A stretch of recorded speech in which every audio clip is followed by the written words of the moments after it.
Hello, everyone. You're listening to the Socially Desi Show, the podcast that motivates you to live, create, and inspire. If this is your first time here, welcome. On our show, we discuss tips and strategies with our guest speakers on how to tackle problems related to personal growth, mental health, relationships, business and entrepreneurship, and health and fitness. So hit that subscribe button and go check out our website at sociallydesi.com for more of such content. Today, I'm joined by Sonali Gupta. She is a renowned anchor, actor, trainer, and a voiceover artist with a career spanning over 15 years. That's amazing. Hello, Sonali. Welcome to the show. Hi Anurag, so excited to be here. It's a pleasure to be hosting you on the show today, Sonali. So, Sonali, to our audience who are not aware about you, why don't you tell us a bit about your professional journey so far? So, well, you've already said enough. So, I started out as a model and then I ventured into anchoring. It's been over actually about 18 years of journey now. So, don't judge my age. I'm still quite young. So, so that's how it started. I started off as a model and then I met a few people and they asked me that you speak so much, why don't you become an anchor? At that time, we didn't have too many anchors in the industry. And I started anchoring shows. Then I started with Hindustan Times. I did a lot of work with Times of India. I launched the first Apple iPhone in India. Then I Wow. launched the first ever Bentley in India. Then I launched the first ever Starbucks in India, and so on and so forth. And it was amazing. I've traveled the world thanks to anchoring. I've hosted all across the world almost. And I've worked with some of the top celebrities. It's been an amazing journey so far. And of course, after comparing anchoring for such a long time, I always had this desire to, kind of give back. Because all the while that I was working and I was anchoring, I really felt that I never had anybody I could look up to, anybody Hmm. who could guide me. Because I thought, had I had somebody to guide me, probably my career would have skyrocketed. I would have been at least 10 times of what I am today, Hmm. when you have the right mentor, the right coach, because they say an intelligent person learns from other people's mistakes, but a really smart person learns from other people's mistakes and makes sure that he doesn't repeat them. So um, I think I said that wrong. Let me repeat it. Let me repeat it. No, I Okay? guess that Yeah, that has been an amazing journey, and yeah. and you have rightly said. It's really important to learn from other people's mistake and make sure that you you don't commit those mistakes, and Absolutely. if, I mean basically carve yourself a better path. Of course, and also as a mentor and a coach, I think when people, a lot of people often, your parents, your friends, out of love, out of emotions, they're very insecure about you. They're always worried, so they come from a place which is slightly nerve-wracking, and they'll be like, "Be careful. I'm not sure if you should do this. I don't want to work so hard, etc."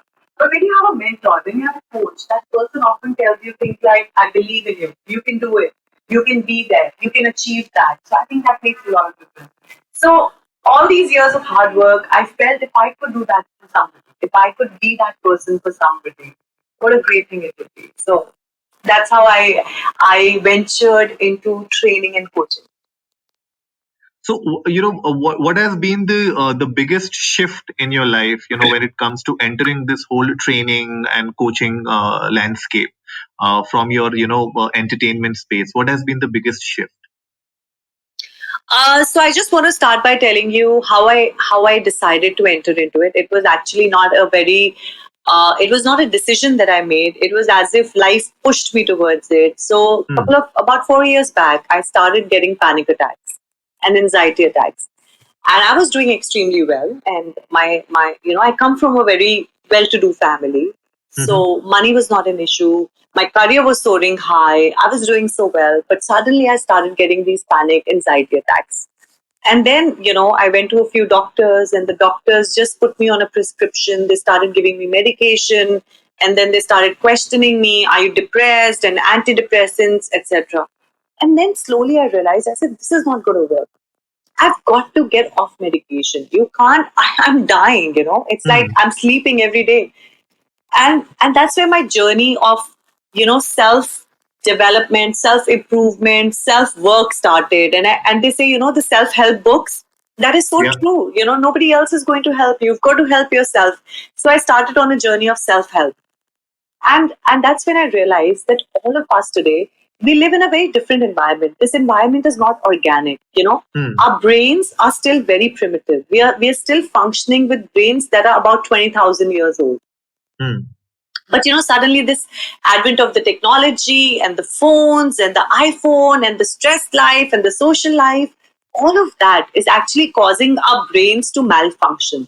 We're not being able to cope up with all of this adrenaline rush, this dopamine, this entire set of, it's like you're on drugs the whole time. It's like there is so much instant gratification. You're always looking out for that excitement. And our brain is just not used to doing that. It So needs true. to calm down. It needs to work at its own pace. It needs to breathe. It needs to be able to take the right information and reject all the other information. So the amount of information we are taking in these days is is absolutely absurd. We can't Yeah. deal with it. So when I started doing all of this and the self-help, so I'll tell you the biggest shift that has happened ever since is that I've become so calm. And I think I'm one person who can be relaxed in face of a storm. And they say this is if you actually check out any of the successful people in the world, so they say there's this one quality in the most successful people, that whenever things go wrong, whenever things are not working, when times get tough, they all become extremely calm. Yeah. They don't become nervous. They don't start overreacting. These are people who just become very calm. So I think that is a shift that has happened, that I've become extremely calm, relaxed. I can do a lot Hmm. while I'm relaxed.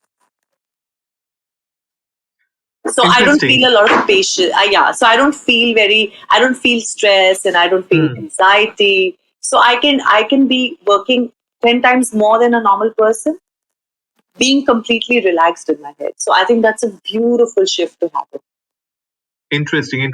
Because Sonali, I did one interview with one of the psychologists Hmm. on the Socially Desi show, and this was, one of the topics that we discussed, where we were talking about, how our mental health has actually gone for a toss in the last 1 year because of this whole lockdown situation.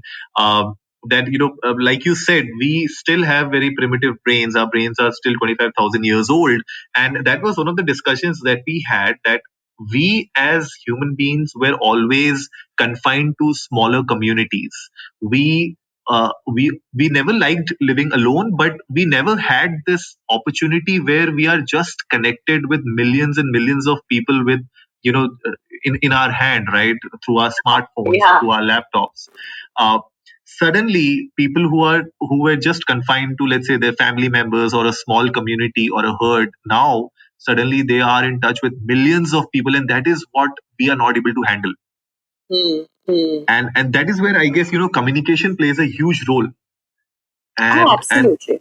and when you spoke about being calm, I guess that is one of the major criteria for your conscious communication. Oh, yes, Yeah. absolutely. So why don't you why don't you tell our audience a bit about this? How important is communication in our daily lives? So, I was talking about when I started talking about communication and when I was anchoring, I realized that communication is the most underrated thing, because since the time you wake up in the morning to the time you sleep in the night, what is that one thing that you're doing? You're constantly communicating with Yeah. yourself, with other people, whether it's verbally, whether it's non-verbally, whether it's quietly, whether it's through your pictures, through your written words. The whole day you're communicating with people. What is conscious communication? Conscious communication is when you consciously communicate, where you take responsibility for every Yeah. word that you say, for everything that you do. Because a lot of us, how many times, I'm sure Anurag, it's happened to you. You said a few things, and the person has reacted, and you said, oh, but I'm really sorry. That's not what I meant. Maybe you Yeah. misunderstood me, right? Yeah. A lot of times. You won't I believe. I know that happens all the time. We want to Yeah. say something and something else just comes out. Even on WhatsApp, we write something and the other person says, "Excuse me, what do you mean?" And you're like, "No, no, Yeah. no, I don't mean it like that." But so So, in today's day and age, where tempers are soaring high, where anxieties are soaring high, where stress is higher, where miscommunication, misunderstanding, there's a lot of issue happening. Conscious communication is the only way forward. It is the way to build relationships, foster relationships, grow as an individual. And while I talk about conscious communication, I don't only talk about communicating with other people. It is so important to communicate with yourself consciously. Unconsciously, most of us wake up in the morning and we say things like, we look into the mirror and we're like, oh shit, I look so fat. Or, oh, look at my skin, it's looking so bad. Oh my God, look at my hair are looking so bad. Isn't that how we look at ourselves? Yeah. So imagine waking up in the morning with a negative outlook towards yourself. They say the world doesn't look at you through their eyes. People Hmm. look at you through your own eyes. So it's the way you look at yourself. That's exactly how people look at you. If you feel bad about yourself, people will look at you in a way where they feel bad about you. If you feel confident about yourself, people feel that you're a confident person. How does that happen? Because people pick up on your vibe. So conscious communication when it comes to talking about yourself is extremely important. All of this stress, anxiety, FOMO, fear of missing out, everything is all self-fed. It is self-bred. You breed it in your mind, and eventually that's how it works. So let me ask you a question. According to you, what comes first, thoughts or feelings? Oh, interesting. I think It's like the egg and the chicken. I, First. I think for me it's gonna be the feeling that comes first, and then there's a thought which is related to that feeling. Okay. I So don't know if you if that makes actually sense. so actually, no, it's actually the other way around. So if you actually Okay. think about it, thoughts come first and feelings follow later. So, so any incident that happens, anything that comes in front of you, you first have a thought about it. Okay. Hmm. So supposingly you went out for dinner last night and something happened there that you did not like. So the next day you wake up, you think about it, right? You'll think Yeah. about it. And then it's how you perceive what happened, whether it's good or bad. So, how you perceive that situation, after that, feelings come accordingly. So, how you think actually generates the feelings. And then the feelings are going to generate the rest of the stuff. Then, feelings, so thoughts come first always. Okay. Again, what are thoughts? Thoughts are the way you communicate with yourself. So, as I said, you wake up in the morning, you look at yourself, and the first thought comes, oh, I look so bad. And then comes the feeling, which is depressed, and you're like sad, and you're like Hmm. anxious, and you're unhappy, or you're frustrated, you know? So, that's why they always say that control your thoughts. Think about it. Be very, very careful about what you think. They talk about the secret and attraction and everything. That's Yes, all they do. about Yeah. thoughts. Yeah. So Hmm. thoughts come first and then comes the feelings. So again, thoughts are a way you communicate with yourself. So you have to be very careful. So that's where the entire concept of conscious communication came in. That you have to be very, very conscious about how you speak to yourself because that reflects in the way you speak to other people. Interesting. So what happens like when somebody says that, oh, I'm feeling so good today? When Yeah. somebody says this statement, Hmm. how is this statement derived? How is that? So it's very simple. So if you ask anybody, oh, why are you feeling so good? So they'll often tell you that I got a good news today, or Hmm. I woke up in the morning and I spoke to that person today. There's Hmm. there's Hmm. always something that happens, or there is a past thought that has come in. So that's how it happens. So you wake up in the morning and you look at yourself. And you see something nice, or you remember, oh, you know what? I just got a good news last night, or I got an appraisal last night, or my boss Hmm. complimented me last night, and you wake up in a good mood. So it often starts with a thought, and then it converts into a feeling, and then that feeling converts into your body language and the way you communicate. It's Hmm. as simple as that. Yeah. Yeah. True. True. True. Interesting. And how has this conscious communication changed your life? I want to start with you, and then we can talk about how it can actually change the audience's life as well who are listening to us today. How conscious communication changed my life was by simply asking a very, very simple question. It made as I told you earlier, I was also somebody who never used to think before talking to Hmm. myself and to other people. So I'm married, and it has transformed my marriage. It has transformed my relations with my family, transformed my relations with my kids, transformed my relation with me. I was always so guilty.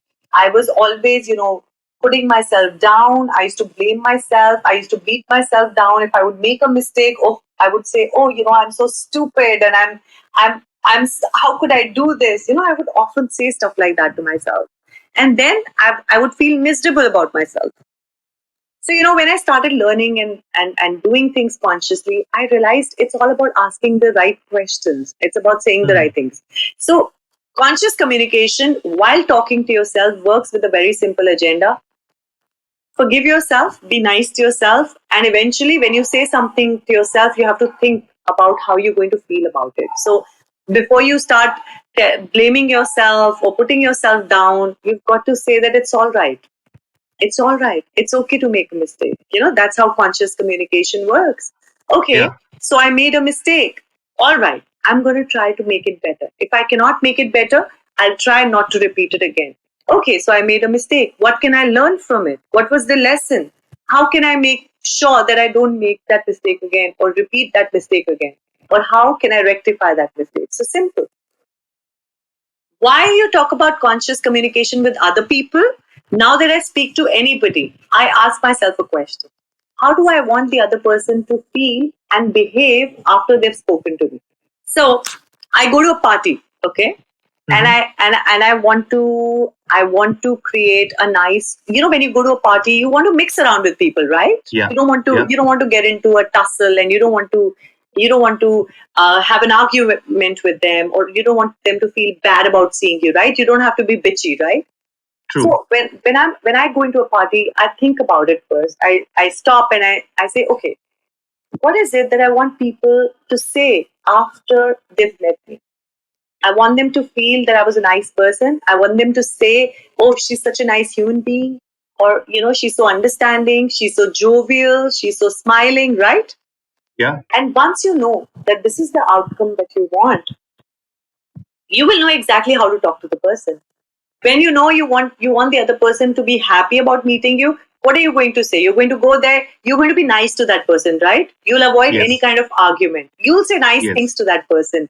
A lot of times we women, we enter into a party and we look at the other girl and we're like, oh, are you looking a little fat? Oh my god, what happened to your hair? You enter with Hmm. that. How do you think the other person is going to feel? Yeah. It's not gonna leave a good impression. Absolutely. That is conscious communication. You're going there to make relations, not gossip and bitch. Okay, if I enter a party and if I start gossiping about another person who's not there, how are the other people going to look at me? What are they going to feel about me? So, conscious communication is all about asking that one question. What do you want people to feel after they meet you? What do you want them to say after they meet you? So, once you know that is what you want them to say, you behave accordingly. Does that make sense to you, Anurag? Yeah, it does. It does actually. And one thing that I really liked when you spoke about forgiving yourself and then taking actions and figuring out what you did wrong and how you can improve yourself. I guess that part of the equation is somewhat missing in people's lives. People sometimes just forgive themselves for doing something wrong, or maybe if things didn't go right, they just forgive themselves. But the following step that needs to be taken in order to improve themselves or get things right later on, that is what is missing. So what sort of advice would you like to give to people when it comes to making sure that the steps that you follow after forgiving yourself are the right ones? See, I'll just tell you, I just want to start with this takes practice. This Hmm. takes conscious effort. This takes conscious practice over and over and over again. This doesn't happen overnight. So, this is the Hmm. difference between motivation and transformation. And I want to talk about it. A lot of people these days I see are listening to a lot of motivational speakers. They're listening to inspirational speakers. They listen to them all day long. And eventually they end up making the same mistakes over and over again. They're Exactly. living the same life over and over again. There is no change. They're gossiping, they're bitching, their health is suffering, probably their internal relations are suffering, they feel socially anxious because they don't have friends. They are jealous, they're frustrated, they're sad, they're unhappy, they're comparing themselves to other people. And that is what I really want to talk about, Anurag. Hmm. See, motivation and inspiration, like I said that earlier, motivation and inspiration is like jump starting your engine. So supposingly your car stops in a on the road, okay? Now you just want to start your car somehow. So those two wires that you kind of put together and it kind of Yeah. jump starts your car for that like 2 minute current that passes. Hmm. That is called motivation. So motivation and inspiration lasts for about 3 days to 7 days. That's about it. Oh, okay. Okay. But Hmm. transformation is when you take that car that has stopped on the road, you take it to the garage, you tell that person to change the parts, put in the new parts, service it, make sure that there's new engine oil and it works well so that it works for the next 3, 4, 5 years. That is called transformation. That is the difference between motivation and transformation. Motivation, people will tell you stories about the way people used to live, things that they've achieved. But transformational coaches are going to tell you actions. They're going to give you exercises. They're going to give you workbooks. They're going to tell you how to do these exercises over and over and over again so you change over time. Understand, every habit takes time to change, right? Yeah, it so, does. so Yes, it does. yeah, so that is why we say that we are not motivational, inspirational, we are transformational. So while we talk about conscious communication, and while you asked a beautiful question, why is it that people forgive themselves but they don't rectify, they keep making those mistakes over and over and over again? Because they're only stuck in grade 1. They're Yeah. only stuck in the KG, kindergarten. They have not grown over that. They don't know that they have to pass that test. They have to move into another section, which is what is right and wrong. But now you move on to the next section, which is you start exercising and doing things that are right. You start taking action to make things right. That is missing. So that comes with practice, rehearsals, exercises, all of that. So rectification isn't very easy. To change yourself isn't very easy. Is it, Anurag? Hmm. And what do you feel about the whole statement on it takes 21 days to form a habit? Do you think that that really works, or it takes longer than that? So some people say 21, but a lot of people say it takes about 90 days. Okay. Yeah. So forming a habit, getting into forming a habit, as in getting into a routine, it takes about 21 days. But to make it permanent, that habit, it takes about Hmm. 90 days. And yes, I think it does take a lot of conscious effort to turn anything into a habit. And once it turns into a habit, you have to keep it on for about 3 to 6 months to make sure that you don't fall back into the same trap again. True. You True. know, it's like smoking. You leave it for 21 days, but then the danger, oops, the danger, the danger that you could go back into smoking again. That for that surety, you need to leave it for many years to make sure that you don't go back into that trap. Yeah, I guess the keyword here is conscious effort. I mean, that is something that you really need to put in every day in order to make that habit a success. Otherwise, Absolutely. otherwise it's the same as smoking. You can leave it for 21 days, 30 days, 90 days, but if you can go back easily, then there's like the whole progress is lost. Absolutely. And in today's day and age, I'm telling you, Anurag, everything has to do with how you talk to yourself about it. There are more psychosomatic problems, medical issues that are happening to people than ever before. You know what is psychosomatic? Yeah, So, but please yeah. tell our audience about it. Okay. So psychosomatic are most of these problems are self. They are kind of brought on to yourself. They're not really problems that exist. These are problems that exist in your mind, and you Yeah. what they say is attraction, right? So you kind Hmm. of keep thinking about negativity, negativity, negativity, and that negativity, that stress, that anxiety takes form of very serious diseases, and that is called psychosomatic. So a lot of these problems are psychosomatic problems that are happening in today's day and age. And that is happening because people are not consciously communicating with themselves and other people. So I think half of the problems of the world are going to finish if people would just start putting in a conscious effort and start thinking before they start talking to other people. So, I'll just give you an example. So what happened was that, okay, this is a personal example, but we have a few people working in the office, Mm-hmm. and they got into a slight tiff and argument the other day. Okay. So I asked the girls, I said, so what happened? So she said, I just said this.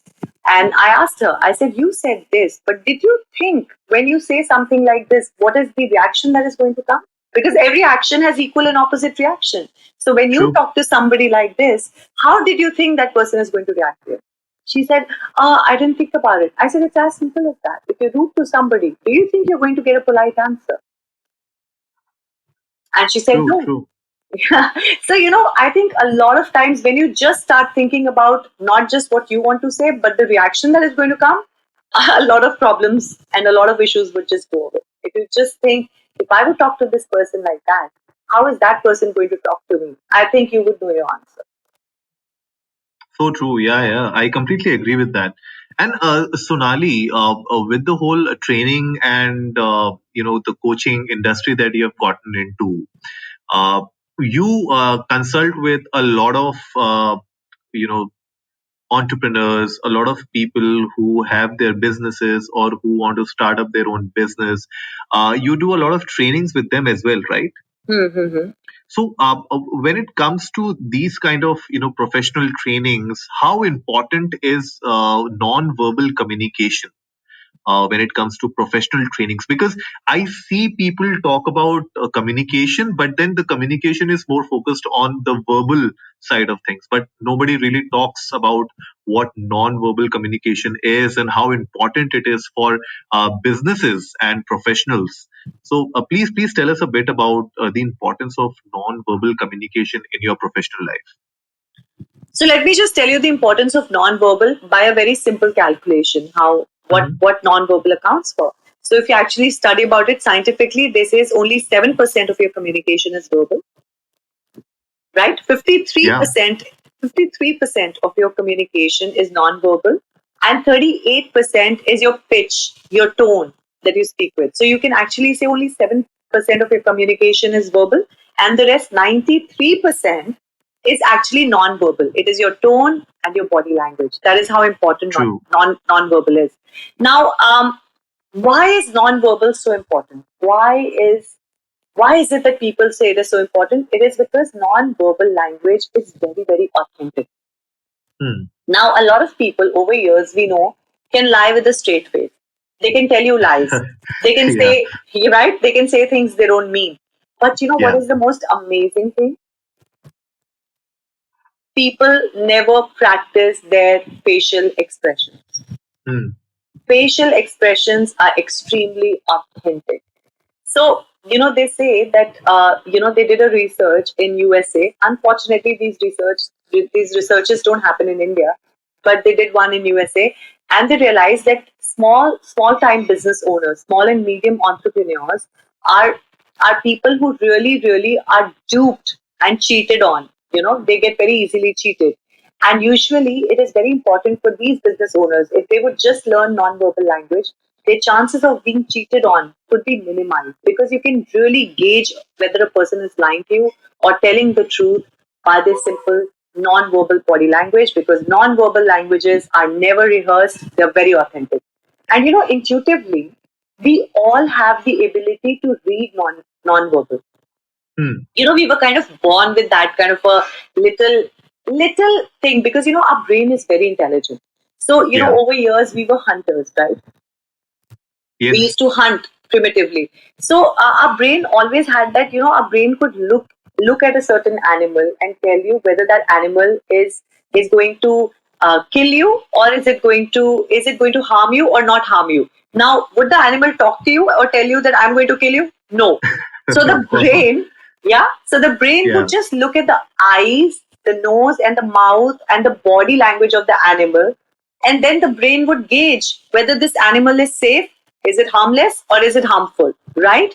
So that's, Yes. so the non-verbal language is actually dated back to some 20,000 years. We Hmm. have been doing this for 20,000 years. It's just that over time, we have decided to override all of these little signals that the brain tells us are right or wrong. So I'm sure you've entered those little meetings, or you've been with a friend and you've heard him talk about something, and you've just turned around and said, you know what, I think he's lying. I know he's saying the right things, but I feel he's lying. Have you been there? Yeah, yeah. I mean, it's really difficult to gauge the temperature of the room when you enter, especially in those meetings when you're in your office. And if there's a pitch you need to give to your client or maybe to your bosses or somebody else, it's really difficult to gauge that kind of the situation, what's happening and what's the environment like. So I guess that's really important to understand because it gives you an edge and you can really understand how you should proceed with the communication. Oh, absolutely. So they say there are like there are some universal expressions that if Hmm. you know those expressions, it gets easy for you to kind of gauge people and what is it that they're trying to do. Like you could look into their eyes, their hand movements, their gestures. So you could just look at those, and if you learn to read these gestures, it's very easy for you to go ahead and understand what the other person is non-verbally thinking or trying to say. Yeah. Yeah. So it really helps. I think non-verbal is a brilliant thing. And I think everybody must invest in taking a class of non-verbal. Unfortunately, we're on the podcast. Otherwise, I could have shown you some non-verbal cues where we could have No, no. I'll kind of I'll helped you. plan for a video interview also with you. So that's gonna happen soon. But before we do that, we also need to talk about your master class since you spoke about people should learn this. So to our audience listening out there, Sonali is also starting with the second, I guess, edition of your master class. Absolutely. Yeah. This is the Amazing. So second it's edition. starting. Yeah, it's starting tomorrow, Saturday. So, guys, Sonali, why don't you tell us what's happening in this edition?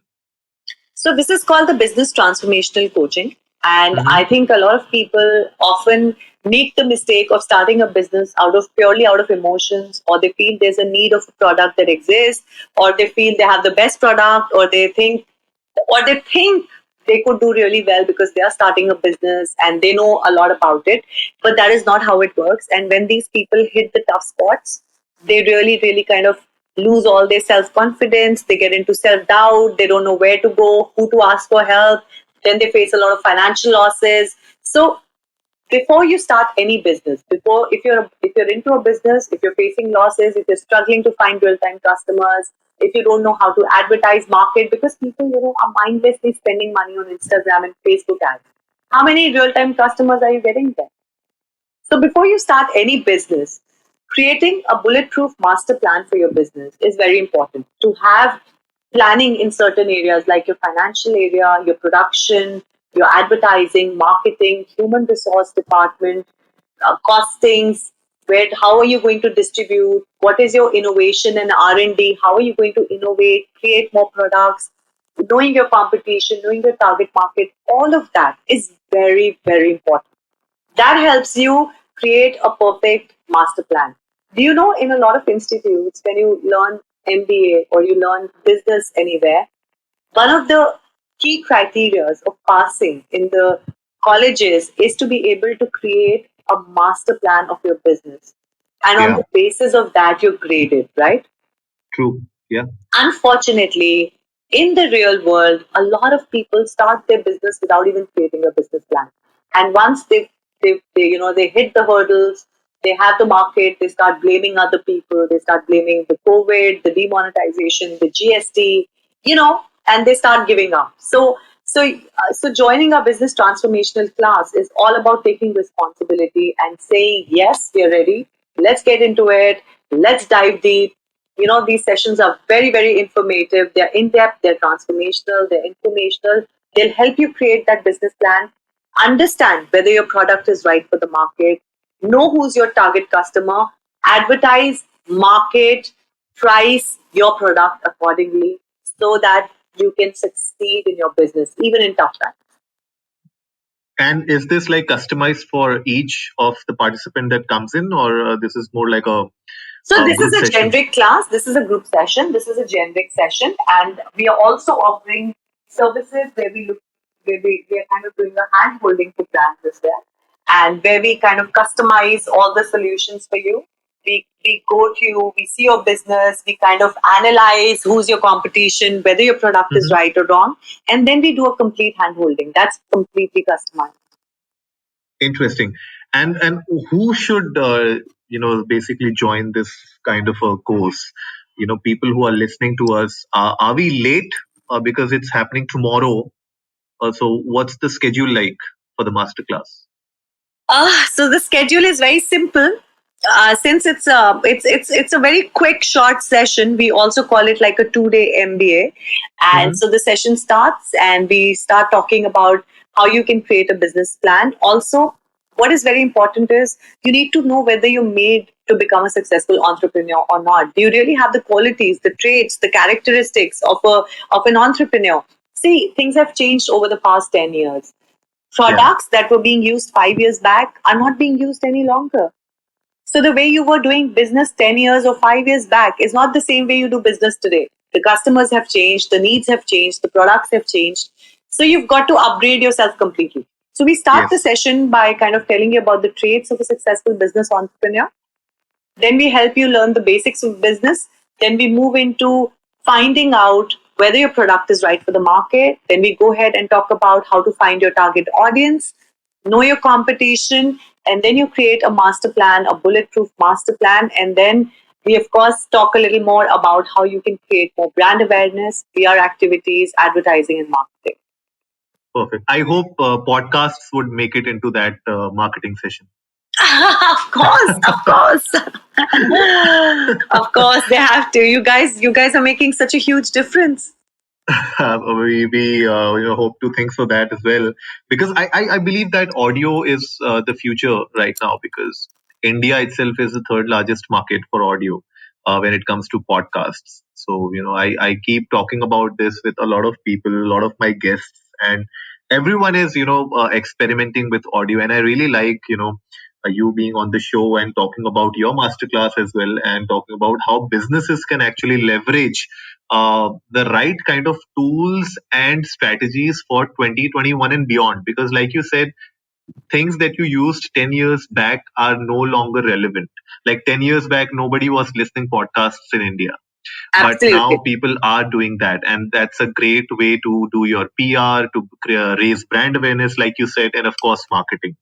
So, No, but I have to compliment you guys because podcasting has changed the way we do a lot of things. Let me tell you, by the way, mhm. I don't know. A lot of people probably do it differently, but every morning that I do my workout, I am listening to podcasts. Oh, I love wow. to, Hmm. yeah, and I think it's so easy. While I'm driving, I'm listening to podcasts. While I'm working out, I listen to podcasts. I think there's brilliant stuff that is being done, and you guys, I mean, you are doing tremendously well. I've heard a couple of your podcasts, and I think they're absolutely phenomenal. Oh, You're thank you doing a so wonderful much. job, Thank you so much. Anurag. So, Sonali, couple of questions before we wrap up today's episode. One question would be, how can people register for the masterclass, and where is it happening? So it's very easy. All you need to do is we've sent in our email ID. If you want, you can just simply email us at sonali.sgv@gmail.com, or you can simply email us on info@thesonaligup.com. This is my website, and then there's the email ID, and then we have also given in our number. They can contact us, or they can find me on my Instagram. My Instagram page is the Sonali Gupta Varma, and you can just log on to that, DM us, and we'll have somebody from our team reach out to you. Now, that is the easiest way to get in touch with us. Once they get in touch with us, all they need to do is register themselves. Courses like these are often priced at 4 lakh rupees or a 5 lakh rupees or a 2 lakh rupees. Okay. But we priced our course at just 75,000 rupees. Hmm. And as an introductory offer, we are offering this course at 25,000 rupees only. So Wow. yeah, Interesting. And this is, really, I'm telling you, you would probably go out and have dinner for 10,000 rupees, but and that is going to be expense. But this is an investment when you spend. And also, Anurag, we have another great thing. If at any point in time you're not satisfied, you feel your money was not worth it, you can always ask us for a complete refund. So we kind of give your money back if you're not happy. Oh, thank you so much, Sonali. That's a great offer. And to everyone listening out there, we will put all the links and all the email IDs that Sonali just spoke about in the show notes below in the description section. So please check it out. The details will also be over at sociallydesi.com/podcast. Her profile and the details will be mentioned there. And like she said, check out her website. I am sonalygupta.com. You will get all the details there as well. So Sonali, last question before we wrap up. If you can go to your younger self 15 years back, and you could give one piece of advice to your younger self, what would that piece of advice be? That don't be so hard on yourself. You're beautiful and you're gorgeous and you're a beautiful person. It's okay to make mistakes. Don't be hard on yourself. And whatever mistakes you've made them that you think are so big, when you look back 10 years from now, you'll feel, oh my God, that was such a silly thing that I was worried about and I was stressed about. So don't be hard on yourself. Love yourself. Life is beautiful and it's all fine. And, just love yourself. Don't be so hard on yourself. Forgive yourself. Perfect. Thank you so much, Sonali, for being on the show today. It was lovely interacting with you, and I'm sure the audience would have gained a lot of insights and key takeaways from this episode. Thank you, Anurag. It was a pleasure. Loved it. So that wraps it up for today, folks. If you liked the episode, give it a big thumbs up, share it with your friends, and let's go viral. We would love to have Sonali on our show again in the future to talk more about business and communications. So if you haven't yet done so, hit that subscribe button and go check out our website at sociallydesi.com for more of such content. And as always, before I sign off, remember, life is black and white and everything in between.